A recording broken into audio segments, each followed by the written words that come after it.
Hello friends, నేను మీ Shweta. Welcome back to our channel Shweta sort of recipe. ఈరోజు మనం నువ్వుల లడ్డూని ఎలా చేసుకోవాలో చూద్దాం. ఈ నువ్వుల లడ్డూలో మనం ఫ్లాక్స్ సీడ్స్ని మరియు పల్లీలను కూడా వేసుకుంటాం. చాలా టేస్టీగా మరియు హెల్తీగా ప్రోటీన్ లడ్డు తయారు చేసుకుందాం. వీటి వల్ల చాలా ఉపయోగాలు ఉన్నాయి, కానీ అందులో నుంచి మనం కొన్ని ఉపయోగాలు తెలుసుకుందాం. ముందుగా ఫ్లాక్స్ సీడ్స్ గురించి తెలుసుకుందాం. ఫ్లాక్స్ సీడ్స్ అనేది మనకి వెయిట్ లాస్‌కి ఉపయోగపడతాయి మరియు ఒమేగా 3 ఫ్యాటీ యాసిడ్స్ కూడా వస్తాయి. పల్లీల్లో మనకి హై ప్రోటీన్ ఉంటుందండి. ఇక లాస్ట్ వన్ నువ్వులు. పాలతో పోలిస్తే నువ్వుల్లోనే ఎక్కువ కాల్షియం ఉంటుంది. ఇంకా లేట్ ఎందుకు, healthy and high protein laddu ఎలా తయారు చేసుకోవాలో చూసేద్దాం. ఈ వీడియోని స్కిప్ చేయకుండా ఫుల్‌గా చూడండి. ముందుగా 3.5 కప్పుల నువ్వులు బాగా కడిగి గాలించుకొని ఆరబెట్టుకున్నాను. తర్వాత కొద్దిగా బెల్లం.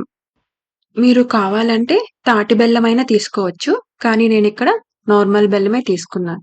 తర్వాత 1/2 కప్ ఫ్లాక్స్ సీడ్స్ మరియు 1/2 కప్ పల్లీలు.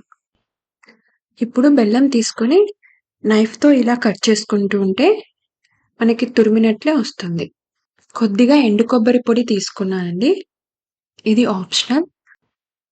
ఇప్పుడు పాన్ పెట్టుకొని అందులో 1/2 కప్ ఫ్లాక్స్ సీడ్స్‌ని వేసి కొద్దిగా కలర్ చేంజ్ అయ్యేంత వరకు ఫ్రై చేస్తూ ఉండాలి. ఇవి వేగాయి కదండీ! ఇప్పుడు ఒక ప్లేట్‌లోకి తీసుకోవాలి. అలాగే 1/2 కప్ పల్లీలు కూడా మీడియం ఫ్లేమ్‌లో వేయించుకొని పక్కన పెట్టుకోవాలి. ఇప్పుడు నువ్వులు వేసుకోవాలండి. ఈ మెజరింగ్ కప్‌తో తీసుకున్నాను. నేను 3/2 కప్స్ నువ్వులు తీసుకున్నాను. ముందుగా 2 కప్స్ వేసి వేయించుకుంటున్నాను. నువ్వులను కలుపుకుంటూ ఫ్రై చేసుకోవాలి. అలాగే మిగిలిన అన్ని నువ్వులను కూడా ఇలా ఫ్రై చేసుకోవాలి. ఇప్పుడు ఒక మిక్సీ జార్ తీసుకొని అందులో చల్లారబెట్టుకున్న ఫ్లాక్స్ సీడ్స్‌ని మరియు పొట్టు తీసిన పల్లీలు కూడా వేసి బాగా గ్రైండ్ చేసుకోవాలి.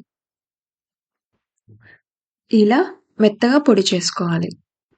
ఈ పొడిని ఒక ప్లేట్‌లోకి తీసి పక్కన పెట్టుకోవాలి. అదే జార్‌లోనే కొద్దిగా చల్లారిన నువ్వులు వేసి మెత్తగా గ్రైండ్ చేసుకోవాలి.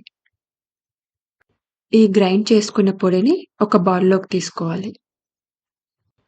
ఇలాగే మిగిలిన నువ్వులను కూడా మిక్సీ జార్‌లో వేసి బెల్లం వేసుకొని మెత్తగా పొడి చేసుకోవాలి. నేను బెల్లం 2 కప్స్ తీసుకున్నానండి. కొద్దిగా స్వీట్ ఎక్కువ తినే వాళ్ళైతే 2.5 కప్పుల లేదా 2.25 కప్పు బెల్లమైనా తీసుకోవచ్చు. ఏ కప్పుతో అయితే నువ్వులు తీసుకున్నామో అదే కప్పుతో బెల్లం తీసుకోవాలండి. ఈ గ్రైండ్ చేసుకున్న పొడిని ముందు గ్రైండ్ చేసుకున్న పొడిలో వేసి ఇందులో ఫ్లేక్స్ సీడ్స్, పల్లీల పొడిని వేసి బాగా కలుపుకోవాలి. లాస్ట్‌లో కొద్దిగా ఎండు కొబ్బరి పొడి వేసుకోవాలి. ఇది ఆప్షనల్. మరొకసారి బాగా కలుపుకోవాలి. ఇప్పుడే కొద్దిగా పిండిని తీసుకొని టేస్ట్ చూసి స్వీట్ సరిపోలేదంటే కొద్దిగా పొడి మరియు బెల్లం జార్‌లో వేసి మరొకసారి మిక్సీ పట్టుకొని కలుపుకోవాలి. ఇక మీకు నచ్చిన సైజులో ఇలా గట్టిగా ప్రెస్ చేస్తూ రౌండ్‌గా లడ్డూని చేసుకొని ప్లేట్‌లో పెట్టుకోవాలి. అన్ని లడ్డూలు చేసుకొని ఒక బాటిల్‌లో స్టోర్ చేసి పెట్టుకోండి. అంతే అండి. ఎంతో హెల్తీగా మరియు హై ప్రోటీన్ నువ్వుల లడ్డు రెడీ అయిపోయింది. మీరు కూడా ఈ లడ్డూని ట్రై చేసి ఎలా వచ్చిందో నాకు కామెంట్ చేయండి. ఇలాంటి ఎన్నో రెసిపీలు కావాలంటే లైక్, షేర్ అండ్ సబ్స్క్రైబ్.